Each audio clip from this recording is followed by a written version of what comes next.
Reka tubaramutse mwebwe abadukurikirana bakunda ibiganiro vy'abagorozi. Muri kano kanya kuri mikro uwo muri kumwe ni Ngendakumana Moise. Ibubafu bwanje turi kumwe n'uwundi mwene data. Hari ivyo yaduteguriye vyinshi, turashaka ko abituganiriza uno munsi. Reka tubanze tumubaze akazina, mwitwa bande? Ego murakoze nakwe turabaramukije mu izina rya Yesu. Akazina kacu ni Sengiyumva Corneliyo. Ego amazina mwamaze kuyumva, rero tugiye kuganira, atuganirize ku vyo yaduteguriye. Turamuhaye ikaze. Waduteguriye iki uno munsi? Murakoze cyane. Ubwo icyo tugiye kwigana ni ubugwayi bwerekeranye n'indwara y'amahaha. Indwara Iyo mahaha niyo ntandaro y'ubugwayi bw'amasima. Ubugwayi bufatira mu mwanya wo guhumeka. Sawa sawa, murakoze. Yaduteguriye ku ndwara y'amahaha, kandi amaze kutubwira yuko amahaha iyo afise ikibazo bivamwo aho abantu bashobora kugira ibibazo vy'amasima canke se guhema, bagahema nabi bibagoye, Yego. biruhanije n'izindi ndwara zifatira mw'iki gihimba. Ndibaza nivyo agiye kudufasha. Ese hari ibimenyetso biranga abafise ubwo bugwayi? Murakoze cyane. Hari ibimenyetso bikunda kwerekana ko umuntu afise ikibazo c'ubugwayi bw'amahaha. Ariyo ntandaro y'indwara zifatira mu muhumekero bwo mu mazuru, ariyo asima. Kunda kuvuga ngo ni asima.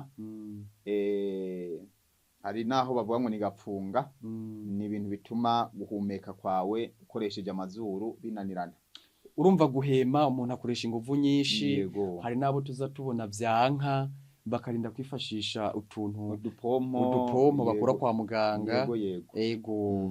None ibimenyetso ndibaza n'ivyo. Oya, ibimenyetso biriho. Ubundi iyo bavuze ngo amahaha, amahaha ni ibintu Imana yaremye, inyama ziri mu mugongo, aho umuntu akunda gushikana ukuboko mu mugongo iwe, niho hari iyo nyama. Iyo nyama rero ubwo keshi iyo umuntu akunze kuba agwaye ubwo buryo, akunda kumva yo kwishima acishije ukuboko mu kwiwe mu ngaha, yishima kwikote yiwe y'iburyo canke ibubafu. Ikindi iyo keshi haboya nk'ivumbi, vyanka yuko ahumeka bitewe nuko ipepo zimubananye. Murakoze.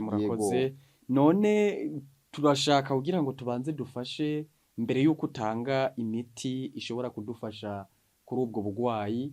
Turashaka tubanze dufashe bamwe mu bantu, sinzi ko ari imyumvire bitewe nuko nyene turi mw'isi yamaze guhumana. Satani yayimanukiye afise inzigo nyinshi, kandi ico yipfuza ni kiremwa muntu. Rero vyatumye Satani aduteza kugira imyumvire itandukanye. Twashaka tubanze tubaze Bibiliya, nimba Bibiliya hari ico ishobora kudusobanurira kubijanye n'imiti uza kutubwira, kuko hashobora kuza kubamwo nk'ivyatsi, kandi tukaba tuzi neza ko hari abantu batemera ivyatsi. Hari n'abantu kumbure se sinzi iyo babikomora, sinzi iyo babikura. Nk'ubu jewe nk'akarorero ndazi neza yuko pome iyo umuntu ayikoresheje ifise akamaro kandi ishobora kuvura. Ndazi neza yuko tungurusumu, igitunguru gitukura, ivyo byose umuntu ashobora kubikoresha nk'umuti kandi bikamufasha. Ariko hari abantu batavyemera. Ese mw'ijambo ry'Imana ntako Imana yoba yarabivuze kugira ngo dukure urujijo muri abo bantu? Murakoze cyane. Imana ni urukundo. Buri kintu cyose yagikoze. Dawidi yavuze ngo naremwe mu buryo butangaje.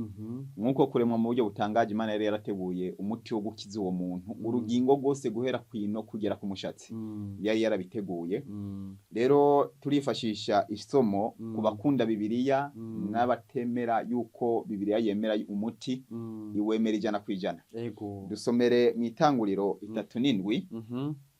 Umurongo wa 25. Ego, Itanguriro 3:25 haranditse ngo baraheza baricara ngo barye, bunamuye amaso babona igugu ry'Abisirayeli bavuye i Gileyadi, bari n'ingamiya ziremetse imibavu n'imiti yo gusomora n'isenga, babimanukana muri Egiputa. Imana yacu ihabwe icubahiro. Amen. Ubwo isomo rimaze kuvyumvikanisha Murakoze cyane. ko aba bantu bari bikoreye ibintu bavuye i Gileyadi bamanuka baja muri Egiputa, ariko ivyo bintu harimo ngo n'imiti yo gusomora. Yego. Ese iyo miti bari bayivanye kuri Rwakarede, bari bayivanye muri hopitale militaire, bari bayivanye ku bindi bitaro runaka? Abanamba.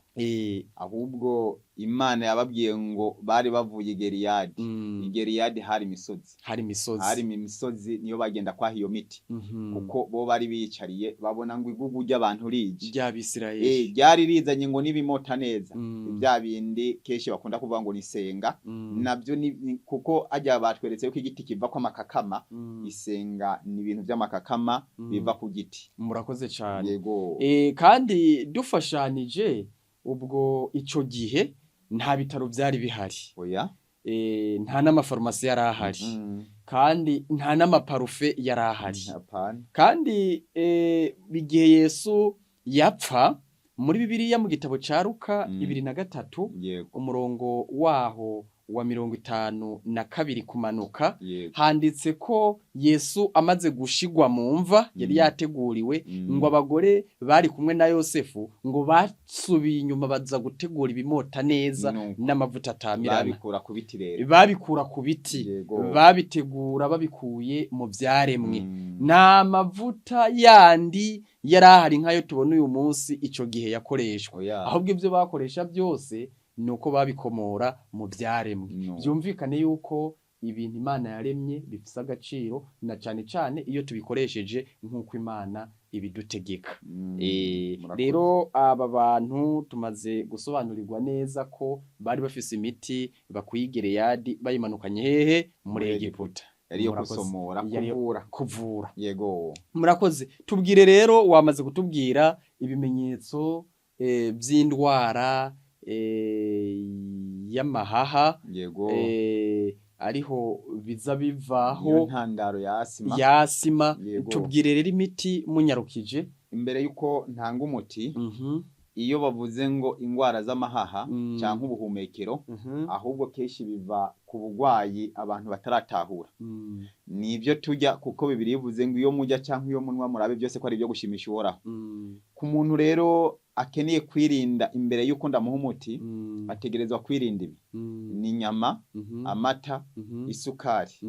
Kuko ubundi nk'umuntu agwaye asima, kwa muganga kiretse kumuhumuriza gusa, adahagaritse ikintu bita amata, nta asima yofakize.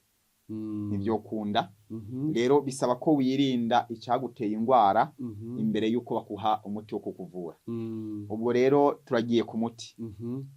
Ni ugufata umusigati metero, ubwo ukawutonora, hanyuma ukazuburya, ubwo ukabikora iminsi 5 wikurikiranya.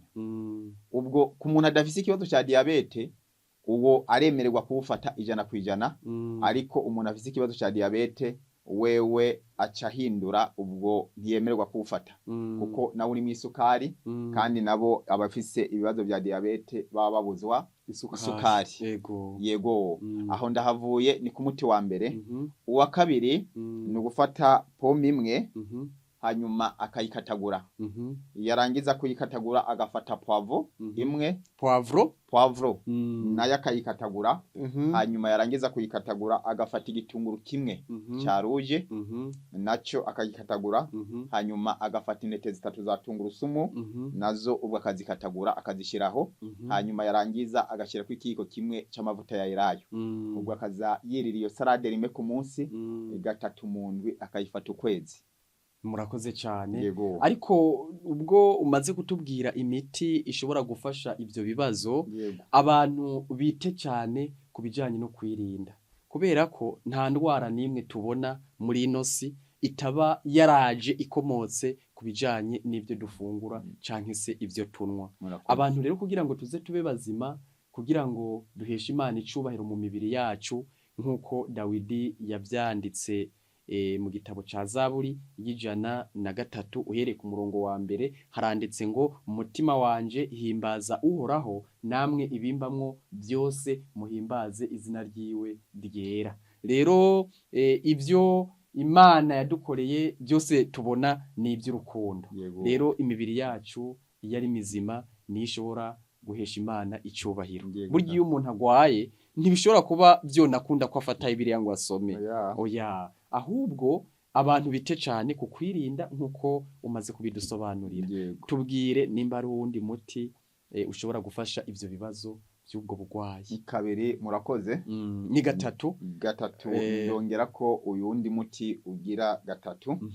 Ni ugufata igitunguru kimwe ca ruje ukakirapa, ugafata igipfusi ca seleri nazo ukazisekura, hanyuma warangiza kuzisekura ukazicangamwo igikombe kimwe c'amazi y'akazuyazi, warangiza kugishiramwo igikombe kimwe c'amazi y'akazuyazi, ugafata indimu ugakanyiramwo arya amazi yayo, ukaza wihereza inusu y'igikombe mu gitondo na nimugoroba, ukaza ubikora gatatu mu ndwi, ukabikora ukwezi.